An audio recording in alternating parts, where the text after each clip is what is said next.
So, hello everyone, welcome back to World of Mixed Martial Arts 5. I'm Carl, and we're going into our third event now. Checking our finances, we're back to being minus 5,000 because we signed quite a few new fighters, and we've been marketing the balls out of this latest show. We've also got a new broadcasting contract with Eurocable Sports, a subscription-based service in Europe. So basically, you pay money to watch the shows. So think of it, say, WWE Network, you pay for the channel, or like say HBO. In the UK, I can imagine this being your Sky Sports subscription. And we're going to get straight into it now. It was our third ever event. Main event featuring Brent Rigger versus Adam Bisping in the heavyweight division. Then we have Shuji Oshiro versus Albert London in the lightweight division as our co-main event. 10 fights total, 5 prelims, 5 main. And like always, we'll be skipping the prelims, just skipping to the end and watching the main fights. So our first fight, or our first prelim of the night, it is Adrian Swall in the light heavyweight division versus Gekko Go-To. And the official result is Adrian Swall defeats Gekko Go-To by decision, or split decision, after 3 5-minute rounds. The fight was rated as being decent. Just check the stats now. They're relatively matched standing up. Go-To managed to get a few more strikes in. But where Swall probably won it was his takedown and his ground game. Basically just winning through just sheer activity. Moving on. Second fight of the night. We have Eleanor Richardson versus Joan Swick. And let's skip to the end of this as well. So Eleanor, the Omen, Richardson defeats Joan Swick in submission, or in round 1, sorry, via submission, rear naked choke. In the last minute of the first round. Fight rate has been great. It just seems like Eleanor pretty much just charged her down and punched her a few times, swept the guard, and then submitted her. The fight was rated as being great. Continuing on, we have Reginald Youngblood versus Richard Power. We have a freestyle wrestler versus a wrestler, so I'm glad we're skipping this because it probably ended up being quite boring. So after one round, Reginald Youngblood defeats Richard Power. TKO strikes in round 1. We just get back. So Youngblood lands a powerful right hook. Power's knocked down, and then he starts to unload with shots, and the referee has to stop the fight. So 1 punch knocked him down, and then the 8 power strikes on the ground finished him. So carrying on. This should be our 4th prelim. We have more guest going up against Russell Hudson in the light heavyweight division.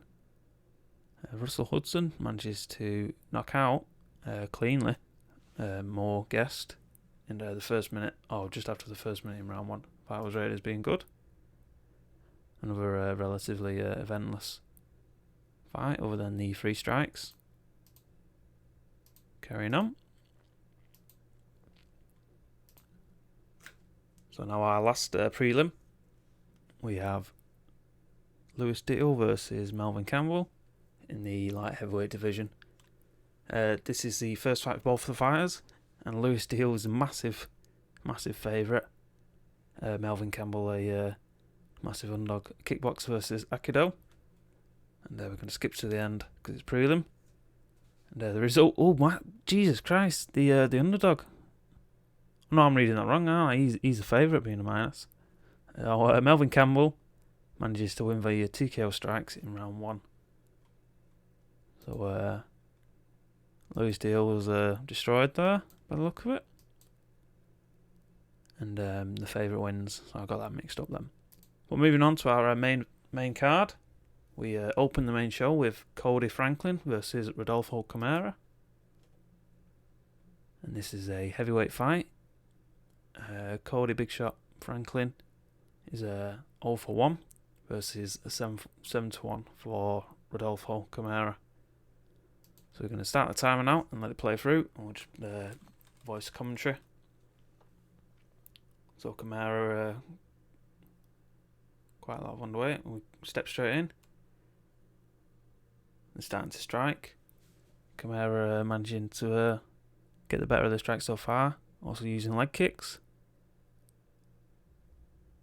Showing his experience here was leg kicks and spin kicks. Takedown attempt. Franklin on top now. Looking to pass the guard. The round's whittling away and round 1 expires. And Camara, based on his strikes, manages to win the round. Another takedown straight away. Franklin on top again. Like right out of the gates, that.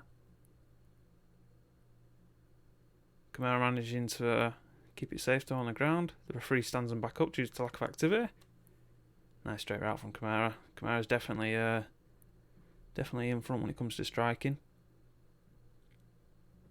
Franklin's still looking for the takedowns. That seems to be all he's got. Cut there on Franklin. Camara taking the initiative. Some siphoning leg kicks.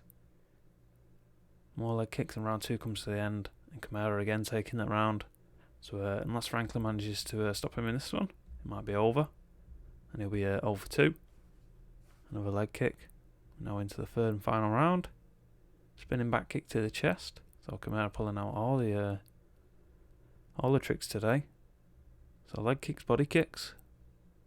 He's starting to show his tiredness. Scores with a right cock. Scores with a right hook. Franklin gets the takedown. He's only got 2 minutes now to try and win it. So unless he goes for the submission, I fear it's over for Franklin. Last minute of the round. And there we go, the fight's over. So Franklin just didn't seem to put anything there. So the judge's decision, unanimous decision there for Rodolfo Camara, and he gets his first fight in DUWO. Cody Franklin, second loss. Just check the metrics. Camara was definitely winning on strikes.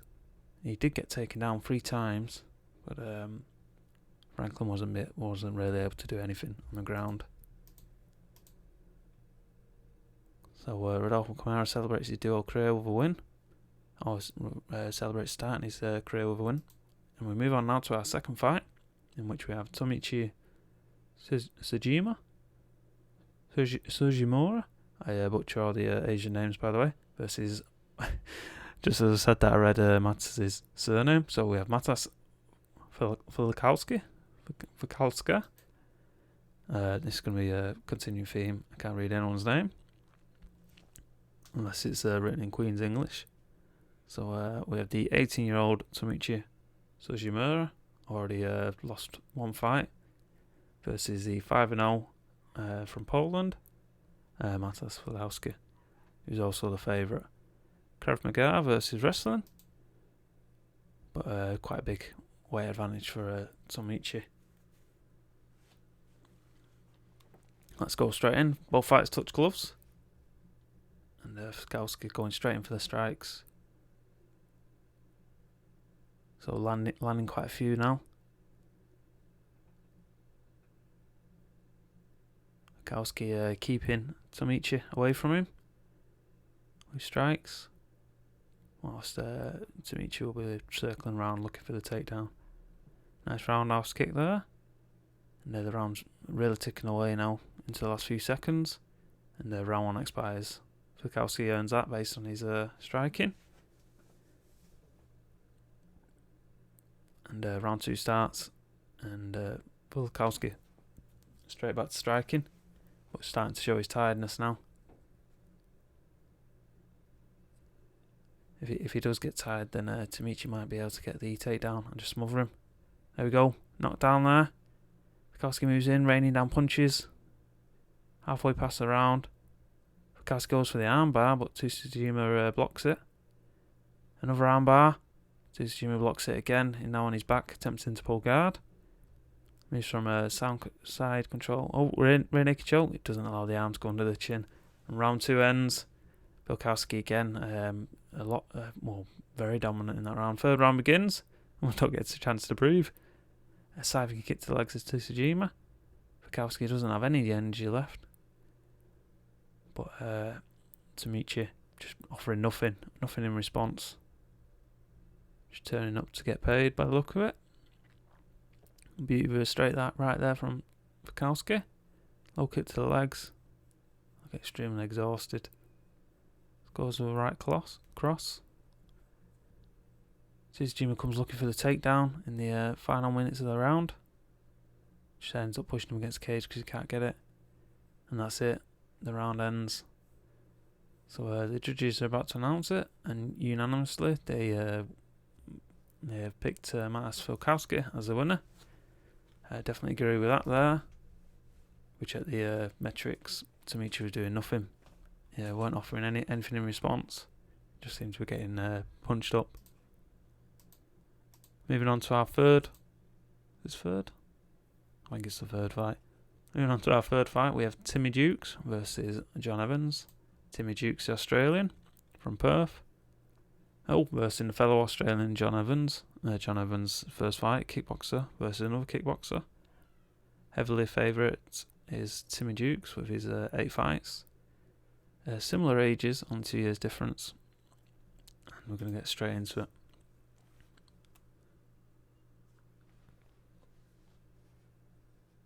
So John Evans, the hometown favourite, or the hometown hero here. Wicked right head kick. So knocked down straight away. Pounding away Jukes, and the fight's going to be stopped straight away.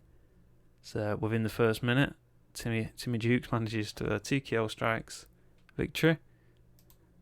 And John Evans didn't really come out the gate, so nothing from John.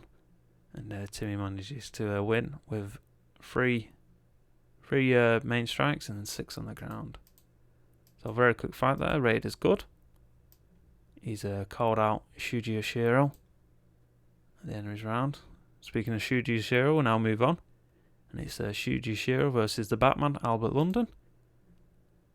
Shuji Yoshiro with his 1 victory versus the debuting Batman, Albert London. So we're going to start the fight straight away. This is our co-main event in the lightweight division. Start with a touch of gloves.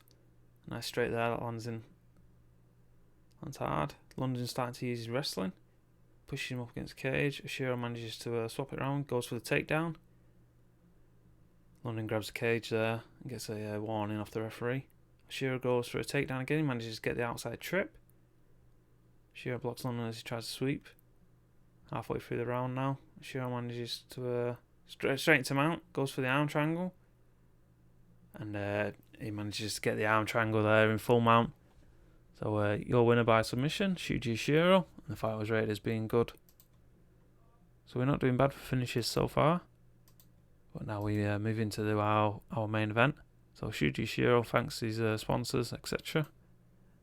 And now we move into our main event, the Big Rig, Brent Rigger versus Adam Adam Madman Bisping. And this is in the heavyweight division. Jesus Christ, Brent Rigger, a really small heavyweight, 214 pounds, and that's 50 pounds of difference.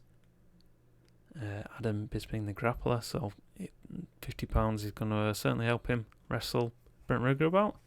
Brent Rigger, BJJ. Both fighters have 1 victory to their name. Brent Rigger the slight favourite, and we're going to get straight into it, into our main event. There should be 5-minute rounds this, and there's the opening bell. Both fighters touch gloves. Bisping steps in to look to grapple. Small cut under the eye there, Bisping. He manages to grab him. He goes for the suplex, but it doesn't work. Rigger manages to block it. Rigger pushes Bisping up against the cage. Smaller man there. Starts hitting him with knee strikes to the ribs. Quick elbow. Past the halfway round. Rigger in control there. The referee separates them.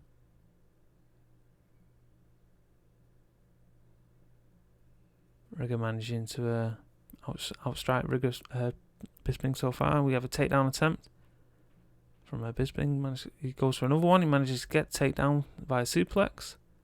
He goes for the triangle choke. Oh, the round ends before he's able to get the submission. Round 2. Bisping still cut, but the doctor checked it in the time between rounds. Into the second round now. Rigger's starting to breathe heavier. Both fighters just striking so far. It's going with hooks and jabs. Both fighters step in looking to fight. Bisping's cut starting to bleed again. And Rigger hits a left hand and then another left hand. Both fighters coming forward and engage. Don't seem to be managing the strikes. Both fighters starting to tire as well. Rigger switches to a southpaw stance now to try and switch it up again. Rigger gets grabbed by Bisping. Knee strike to the body. Another knee strike. Rigger attempts to push him up against the cage and manages it. And the referee stops the fight with 7 seconds left to check the cut on Bisping. Don't know why he bothered stopping it then. And there's only 7 seconds left. Bisping's his middle. His body starts to look worse for wear. Some swelling and red marks from all the knees of Brent Rigger. In the third round now. Both fighters just happy to try and strike each other now. Both of them looking shattered. They're pretty much just clinch boxing now. Both of them fighting up against the cage. Hard foot stomp there. An elbow to the face. And the referee separates them in the last 30 seconds.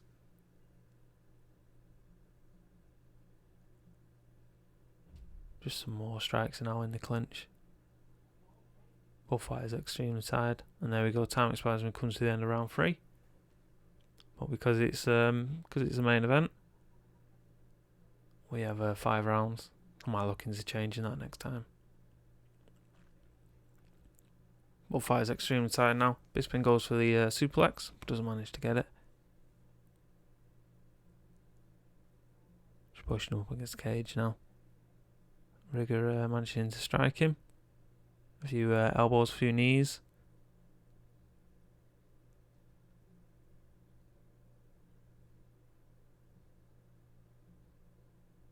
And the referee steps him after not much happening. Just a few elbow strikes and knees. Another round coming up. There's only a minute left. Both fighters are extremely tired. This is only the second fight for both of them. And round 4 expires there. With Rigger managing to win another round. So that's 4-0 for him.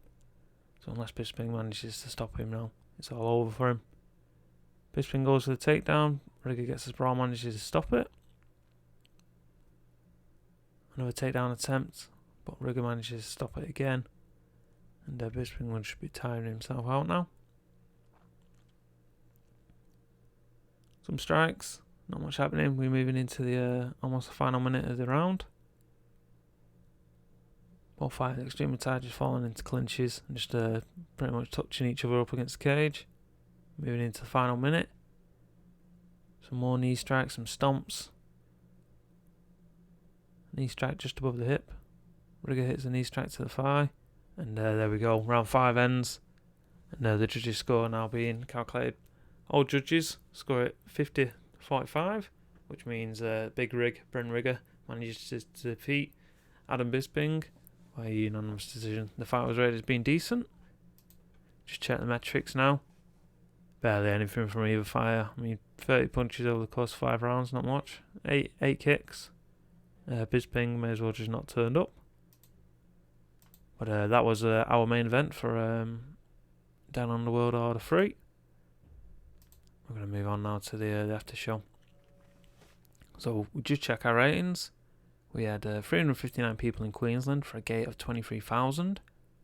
Oh, very good. The show was broadcast by Eurocable Sports 1. Critical rating of 62%, which should mean we gained popularity. We also had a commercial rating of 39%, which pops us up into the mid-level regional branch. So that's good. We carry on now. We check our popularity.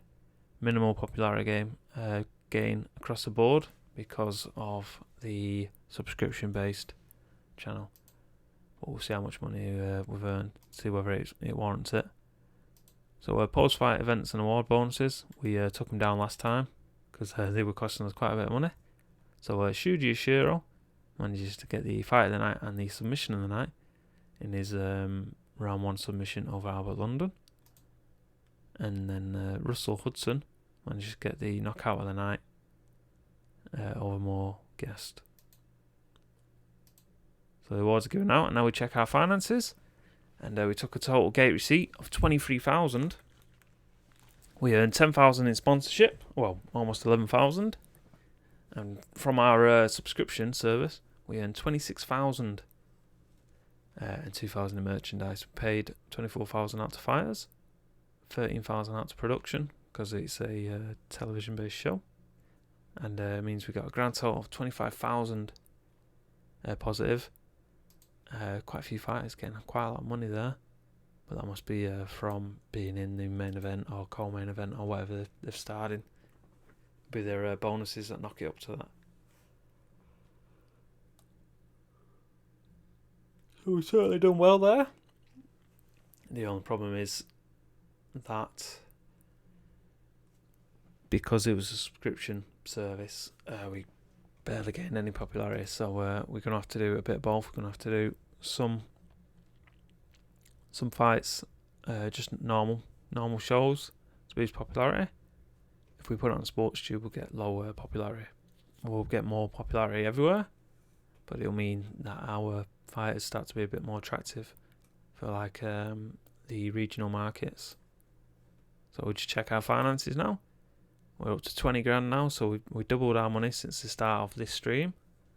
When we started, we didn't have 10 grand. That obviously went down based on our promoting. But now it's back up to a healthy amount. We'll be taxed at the end of the month, back down a bit. But we should certainly be healthily in the black. We just update the rankings now. So Kowski goes straight to the top based on the amount of fights he's had. We check heavyweight. Brent Rigger sits in 6th because he's only got 2 fights. Pai Cheng is 10-0, so he takes the top spot with Rodolfo Camara just behind him. Go down to light heavyweight. Gekko go to sits in 1st somehow, even though he lost a fight. Oh, I don't think he's fought for us, has he? Yeah, he lost a fight. He was in the opening prelim, weren't he? And Adam Swall sits behind him, so sometimes the rankings are a bit strange. Go down to lightweight, Shuji Ishiro and Timmy Jukes. 1 and 2. Timmy Jukes was in the main event of our first show, and he lost via submission to Shuji Ishiro. So we might have to have them fight again, because both fighters should be quite popular now. So we have mid-level regional everywhere. And then we check Timmy Jukes, mid-level regional pretty much everywhere as well. And that'll be because of the, what is his popularity? Name Val. So mid-level regional most places. So he's probably just jumped right up because of that subscription show. Whereas we won't have. Just check Tomasz Kowski. He might be the same. He might have jumped straight up. Yeah, so he's up to 43% in Europe now. 17% everywhere else. That'll be based off one show. That was also extremely good out in there for our third show. So what we'll do now, we'll cut this episode here, and if you're watching on YouTube, you'll be able to see the highlights of this. Our next event, DUWO 4, based in Western Australia, is happening in October, and it features a main event of April Star versus Ophelia Touchstone in the featherweight division. And then it has a co-main event featuring Nora Bethlin versus Dorothy Fullington. Both fighters only got one apiece, and they both previously fought at DUWO 2 back in June. So that's what you've got to look forward to. So I've been Carl, thank you very much for watching, and we'll see you next time.